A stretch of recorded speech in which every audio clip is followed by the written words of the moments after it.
We've been learning a lot about what a national portable scheme that is intended to actually meet people's reasonable and necessary supports, a more competitive environment, an environment where consumers are actually put in the middle of it all and have an opportunity to much more direct the type of supports that they would like in conjunction with this big growth in funding. Existing providers need to think about if they want to rise up to meet that growing demand, how they could do it within their current, business model. That's big in itself, but the growth in government funding means that other providers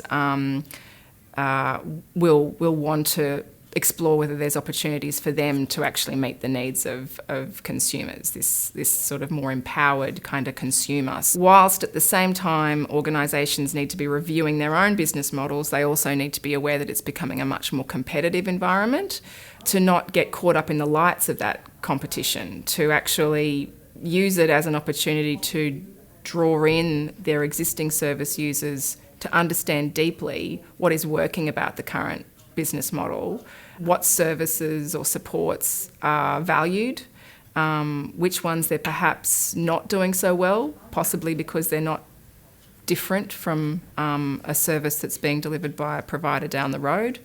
They've taken on lots of different lines of service in the disability funding game, and their services aren't just well differentiated even within the same organisation. What we're seeing now with the growth in the service system is that there's a number of small, more start-up providers starting to emerge that have got very well-defined value propositions. They can clearly say, for instance, our target group is young people who don't want a standard respite option. They're young people who want, to be having fun. They want a break from their family. Let's design around that rather than these are the respite options. Even the language of respite is considered old hat by some people in the advocacy sector. It is really a case of trying to be alert to this big paradigm shift, try and think whether your organisation has been at the forefront of driving that paradigm shift, or whether it's needing to actually, move to the forefront, to actually move as quickly as the pace of reform requires. I think that competition can be good if we have some really strong stewardship being provided by the regulator, by government, and also where organisations, if it gives an organisation a shot in the arm to think deeply about whether or not they are meeting the needs of the people they support, then I think that's a very positive thing. Negative effects of competition can be where, I guess, prices are driven down and quality is eroded. That could be a risk. We also have to acknowledge that the reality is some consumers will choose a product at a lower price point. What we need to be really clear about, though, is what are the minimum standards by which even a service at a low price point must meet, because when you're talking about working with people whose needs have not been able to be serviced by the free market, you're talking generally that there is a degree of vulnerability in there for a significant proportion of those folks. So making sure we're clear about what the minimum standards are as we move to deregulation will be important if competition is to unfold in a positive way. A new quality and safeguarding framework, a new regulatory framework is under development.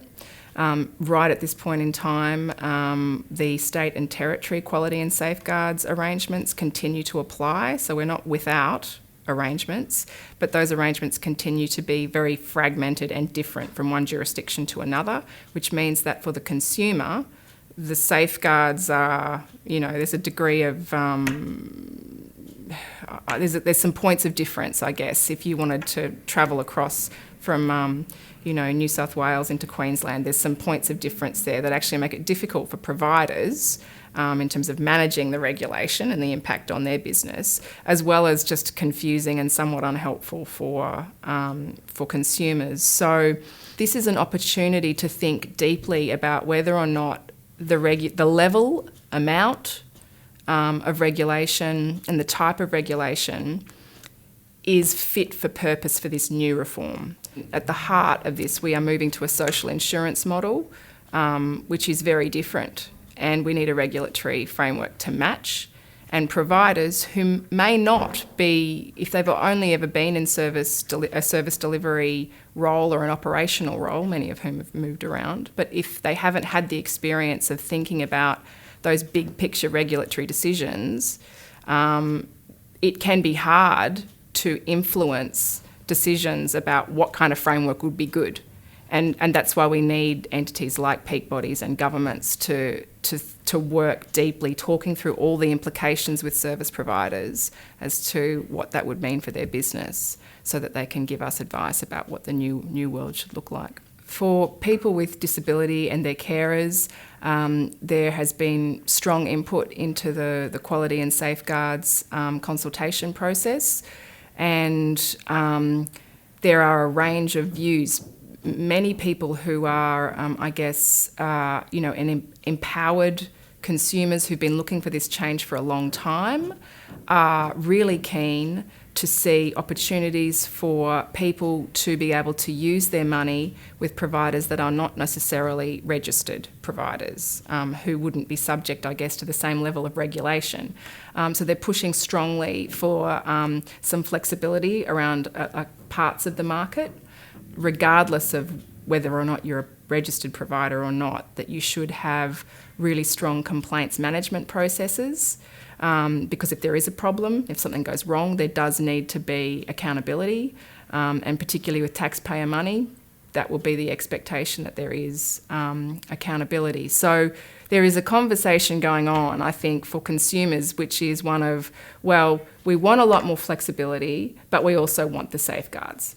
So let's get clear about what the minimum safeguards really are. But let's also think about where, perhaps over the years we've produced all of these additional requirements. Many of them actually result in big paper trails, but don't necessarily result in good outcomes or a great sort of customer experience. And so it's a real chance to kind of strip all that back and think about what actually makes a difference. And the rhetoric is to be outcomes focused and not, focused on outputs. The conversation about what services or supports lead to good outcomes is also an area that is quite sort of new in terms of the access to really good, high-grade quality evidence to tell us, what types of supports and services lead to great outcomes. And so that's another great opportunity. The social insurance model will allow and drive and incentivise more evidence-based decision-making in that way.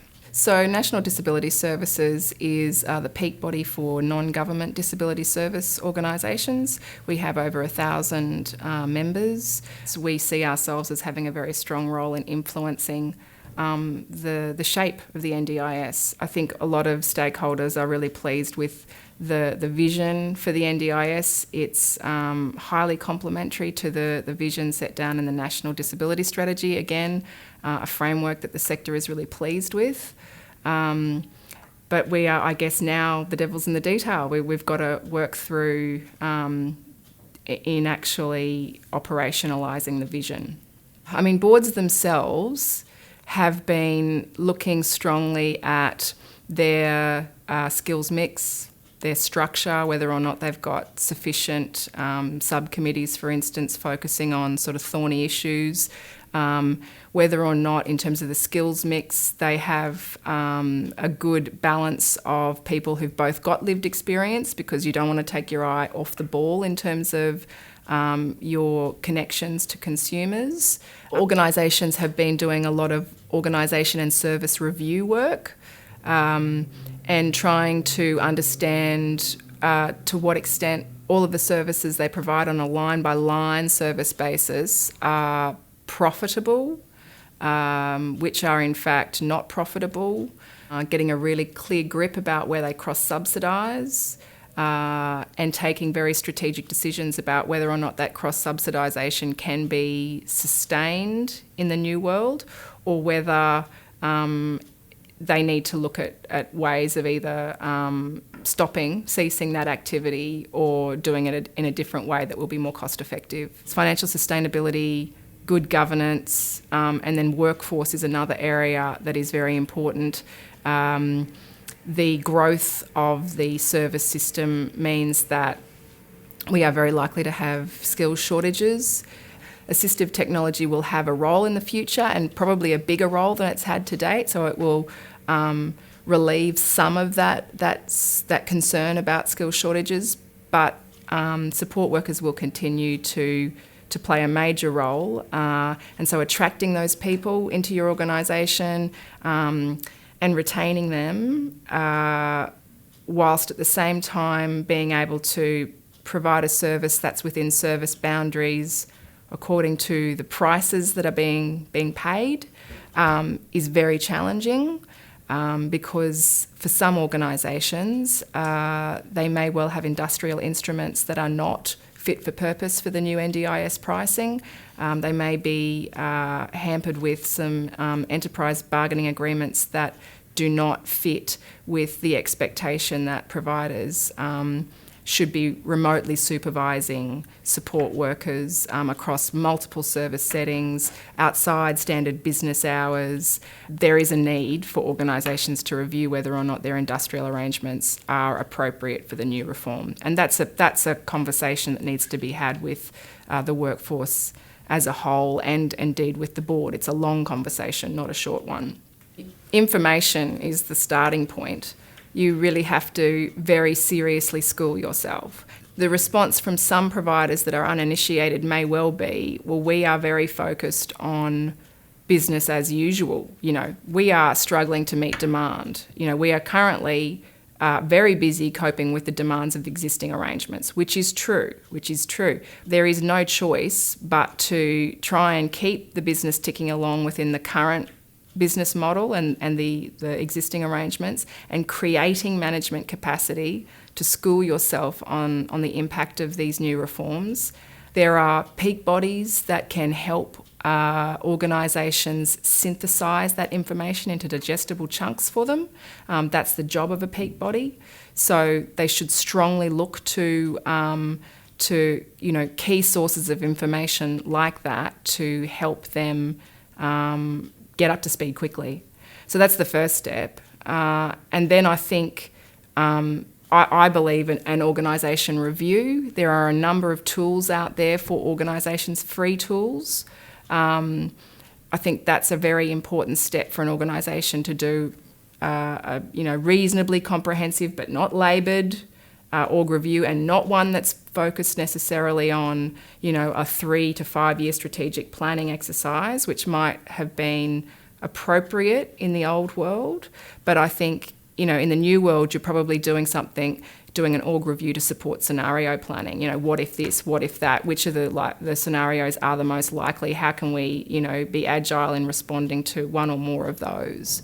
Once you've got clarity about what services you're good at and you want to take forward, you're confident that those services will be funded in the new world, and that consumers and the people you serve value them as well. The consumer direction is actually going to lead to some reshaping of what supports we commonly understand to exist. Thinking about how you can move away from the programmatic stuff, if you're being really fair income about it, and trying to shape things that have more personalised elements to them.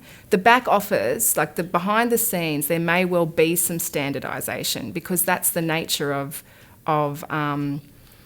scaling up in a major reform. There has to be a degree of standardisation behind the scenes for organisations to make the work manageable and to devise job roles that are attractive to workers. That's the challenge for the organisation. But they do not want to be pushing that outways and making that the problem of service users. They need to be thinking, all right, well, to what extent, what are the limits around personalisation? I need to go as hard as I can to make these services as nuanced to specific customer needs without undermining the financial sustainability of my organisation. That's really where it's at. Merger activity year on year is certainly on the increase. We have been monitoring that for a while now, and there is definitely evidence of much stronger collaboration, ranging from the full kind of merger, through to more, formal joint ventures where organisations are retaining their separate ownership structures but creating perhaps new structures. And then, other forms whereby organisations are kind of forming, strong relationships where there would be strong referral pathways because each other has perhaps, a really good offering in one life stage transition, and perhaps another organisation has a good offering in a further life stage transition. And so there's some perhaps MOUs being formed around trying to package up those offerings in a way that will be appealing to customers. So at the same time, we know a lot of merger conversations are occurring and not going through to fruition. And the reason in some cases is because the underlying financials of some of those organisations is not great, and therefore it's not attractive to merge. So for those organisations, merger may be an option if there are other really great, there is really great value in the organisation, but for some organisations, looking at gracefully exiting should also be a strategic option, and we understand that some organisations are exploring that. Life changes. It could be that we see very simple examples of people wanting to take a holiday over the border, and, they have a completely different service system to negotiate. Ordinary people in our ordinary lives trying to take a holiday don't have to deal with any of that. What we're trying to aspire to here is people with disability having an ordinary life, and that really means the freedom to move, the freedom to have your holiday in another jurisdiction, the freedom to decide I'm going to move to another part of Australia and not be fearful that the funding that you have fought like tooth and nail to secure will be lost, and you'll go back onto a waiting list when you go into another jurisdiction. Because life changes in smaller ways too. People, what may have suited a person in terms of what they've wanted from a service provider for a period of time may well have been good, but the person changes in terms of their aspirations or their immediate life stage requirements, and they will be looking for a provider that's doing something different. In the same way that some providers are still learning how to be customer focused, that's new for some providers because it hasn't really strongly been a requirement of the old world. Not to the same extent. Some customers are learning how to be customers. A good service provider who is customer oriented will be providing decision-making support to a consumer to say, okay, you're telling me our services are good, but let's think bigger, let's think harder, let's keep exploring whether or not we're doing as much as we can, and let's see whether your goals are as aspirational as they could be. For many people, the truth is even quite modest expectations have not been met. So, people are used to operating with quite low expectations, and that's service providers as well as consumers. So this is an opportunity to break with the scarcity mentality for everybody, and to really think about, what more could I achieve within the framework of reasonable and necessary support? what more can be done? And that isn't a realisation that's going to hit on day one. And indeed, we know that the sector will take a while to sort of be restructured as a result of these consumer choices playing out. Many people are returning to the service provider that was their main service provider as an outcome of the planning process. And that may well be the case for the first 12 months while they're, just wanting to basically have continuity with support. So they may well choose stability and continuity for the first 12 months and then start talking with their peers, start reaching out to, other advocacy groups to find out, well, what are the possibilities and what are you getting and who are you hearing about is good? And then I think in year 2, following, the second planning process, we're going to see quite a lot more movement.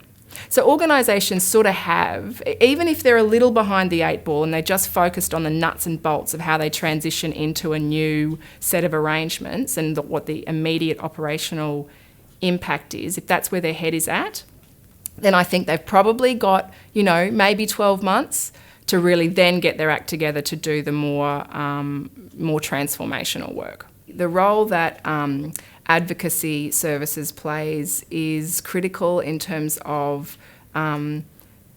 being able to help service users, for instance, provide feedback to a service. Many people with disability who are reliant on one service provider may feel fearful about giving strong feedback about them being unhappy with something because they fear that the service, will be withdrawn or they won't get good quality support.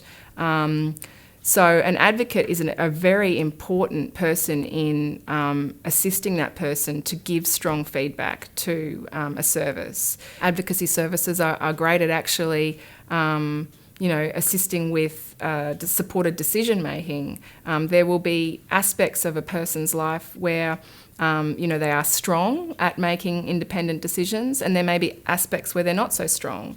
And advocates can play a really strong role in helping to kind of balance it out so that they're able to be more directive in those areas where previously they were not. Depending on the regulatory framework that we opt for, things like community visitors schemes, for instance, some of those are user-led type models where the people who actually receive supports are also involved in a sort of a monitoring function. Advocacy in that way is hugely important because it puts some external scrutiny on an organisation, which is different to the sort of scrutiny that an organisation might experience from, perhaps a complaints commissioner or other ombudsman type role. And they're very valuable controls, positive controls for an organisation.